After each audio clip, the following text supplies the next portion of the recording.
ಧನುಸ್ಸು ರಾಶಿ ಸ್ವಂತ ವ್ಯವಹಾರವನ್ನು ನಡೆಸ್ತಕ್ಕಂಥವ್ರಿಗೆ ತುಂಬ ಅನುಕೂಲವಾಗ್ತಕ್ಕಂತಹ ದಿವಸ ಇದು.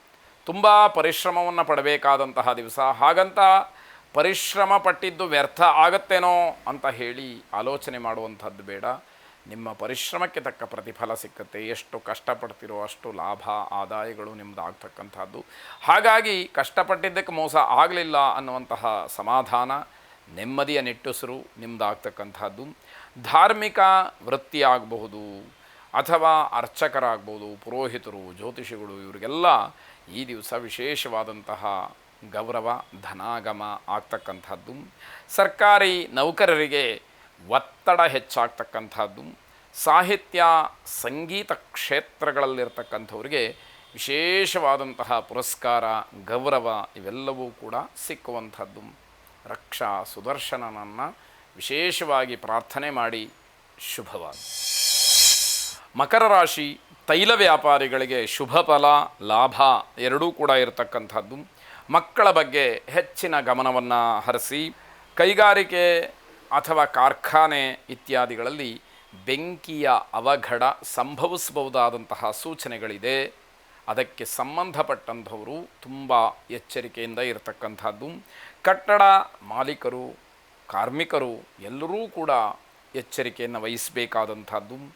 ಚಲನಚಿತ್ರ ನಿರ್ಮಾಪಕರಿಗೆ ವಿಶೇಷವಾದಂತಹ ಲಾಭ ಇರತಕ್ಕಂತಹ ದಿವಸ. ಅಥವಾ ನಿಮ್ಮ ವ್ಯವಹಾರದಲ್ಲಿ ಇನ್ನಷ್ಟು ಮತ್ತಷ್ಟು ಬೇಡಿಕೆಗಳು, ಆದಾಯದ ಸೂಚನೆಯು ಕಾಣುವಂಥದ್ದು.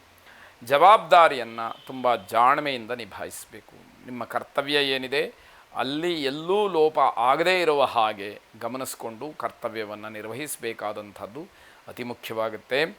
ಮುದ್ರಣಾ ಕ್ಷೇತ್ರದಲ್ಲಿರ್ತಕ್ಕಂಥವರು, ಪ್ರಿಂಟಿಂಗ್ ಮೀಡಿಯಾದಲ್ಲಿ ಸ್ವಲ್ಪ ನಷ್ಟವನ್ನು ಅನುಭವಿಸಬೇಕಾಗತ್ತೆ. ಅಗ್ನಿದುರ್ಗೆಯನ್ನು ವಿಶೇಷವಾಗಿ ಪ್ರಾರ್ಥನೆ ಮಾಡಿ. ಇರತಕ್ಕಂತಹ ಎಲ್ಲ ದುರಿತಗಳು ದೂರವಾಗಲಿ. ಶುಭವಾಗಿ. ಕುಂಭರಾಶಿ ವೃತ್ತಿಯಲ್ಲಿ ವಿಶೇಷವಾದಂತಹ ಪ್ರಗತಿಯನ್ನು ಕಾಣ್ತೀರಿ. ಜನರ ಮಧ್ಯದಲ್ಲಿ ಸಮಾಜ ಸೇವೆಯನ್ನು ಮಾಡುವಾಗ, ಸಾರ್ವಜನಿಕ ಕ್ಷೇತ್ರದಲ್ಲಿರುವಾಗ ಆ ಒಂದು ವಿಶೇಷವಾದಂತಹ ಸ್ಥಾನಮಾನದ ಯೋಗ ನಿಮಗೆ ಒದಗಿ ಬರ್ತಕ್ಕಂಥದ್ದು. ನಾಯಕತ್ವದ ಸ್ಥಾನ ಸಿಕ್ಕುವಂತಹ ಯೋಗ್ಯತೆ ಎರಡೂ ಕೂಡ ನಿಮ್ಮ ಪಾಲಾಗ್ತಕ್ಕಂಥದ್ದು. ವಿವಾಹದ ವಿಚಾರದಲ್ಲಿ ಸ್ವಲ್ಪ ಮಟ್ಟಿಗೆ ಗೊಂದಲಗಳಾಗತ್ತೆ. ಎಚ್ಚರಿಕೆಯನ್ನು ವಹಿಸಿ.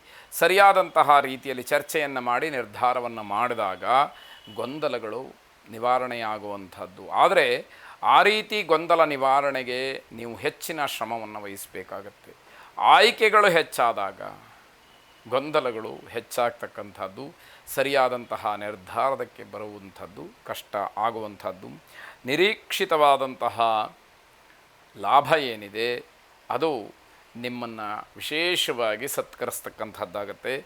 ಕಲಾವಿದರಿಗೆ ಉತ್ತಮವಾದಂತಹ ಪುರಸ್ಕಾರ ಸಿಗ್ತಕ್ಕಂಥದ್ದು. ವೈಯಕ್ತಿಕವಾದಂತಹ ವಿಚಾರಗಳನ್ನು ಸ್ನೇಹಿತರ ಮಧ್ಯದಲ್ಲಿ ಹಂಚಿಕೊಳ್ಳೋದ್ರಿಂದ ಸ್ವಲ್ಪ ಮನಸ್ಸಿಗೆ ಸಮಾಧಾನ ನೆಮ್ಮದಿ ಅಂತಕ್ಕಂಥದ್ದು ಸಿಕ್ಕಬಹುದು.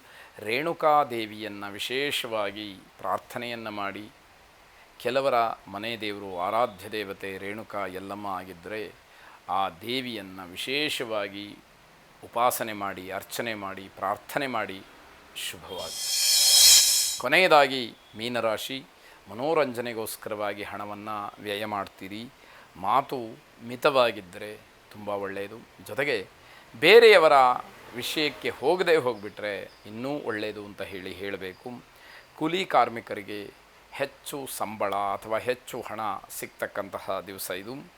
ಕೃಷಿ ಕಾರ್ಮಿಕರಿಗೆ, ಕೃಷಿ ಕ್ಷೇತ್ರದಲ್ಲಿ ಕೆಲಸ ಮಾಡ್ತಕ್ಕಂಥವ್ರಿಗೆ ಆದಾಯ ಹೆಚ್ಚಾಗ್ತಕ್ಕಂತಹ ಸೂಚನೆಗಳಿದೆ. ಅನುಮಾನಾಸ್ಪದವಾದಂತಹ ಯಾವ ಕೆಲಸಗಳನ್ನು ಕೂಡ ಮಾಡಬೇಡಿ. ಅದು ನಿಮ್ಮ ಯೋಗ್ಯತೆಗೆ ಶೋಭೆಯನ್ನು ತರತಕ್ಕಂಥದ್ದಲ್ಲ. ಹಾಗಾಗಿ ಯಾವ ಕೆಲಸವನ್ನು ಮಾಡಿದರೆ ಜನರಲ್ಲಿ, ಸಮಾಜದಲ್ಲಿ, ಸಾರ್ವಜನಿಕವಾಗಿ ಅನುಮಾನ ಹುಟ್ಟುತ್ತೋ ಅಂತಹ ಕೆಲಸಗಳಿಂದ ದೂರ ಇರಿ, ಅಂತರವನ್ನು ಕಾಯ್ದುಕೊಳ್ಳಿ ಅನ್ನುವಂಥದ್ದು. ಆತ್ಮವಿಶ್ವಾಸದ ಕೊರತೆ ಹೆಚ್ಚಾಗಿ ಕಾಡಬಹುದು. ಯೋಚನೆ ಮಾಡಿ. ಆತ್ಮವಿಶ್ವಾಸ ಹೊಂದಿದ್ದರೆ ಎಲ್ಲವನ್ನೂ ಕೂಡ ಜಯಿಸ್ತಕ್ಕಂತಹ ಒಂದು ವಾತಾವರಣವನ್ನು ನಾವು ಸೃಷ್ಟಿ ಮಾಡಿಕೊಳ್ಳಬಹುದು. ಅದು ಹೆಚ್ಚಾಗಿರಬೇಕು ಅನ್ನುವಂಥದ್ದು. ನೀವು ಮಾಡಬೇಕಾದಂತಹ ಕೆಲಸಗಳು ಏನಿದೆ ಅದನ್ನು ಆದಷ್ಟು ರಹಸ್ಯವಾಗಿಡಿ. ಹೊರಗಿನ ಜನಕ್ಕೆ, ಸಮಾಜಕ್ಕೆ ತೋರಿಸಿ ಆ ಕೆಲಸವನ್ನು ಮಾಡುವಂಥದ್ದು ಬೇಡ ಅಂತ ಅರ್ಥ. ಮಧುಮತೀ ದೇವಿಯನ್ನು ಪ್ರಾರ್ಥನೆ ಮಾಡಿ.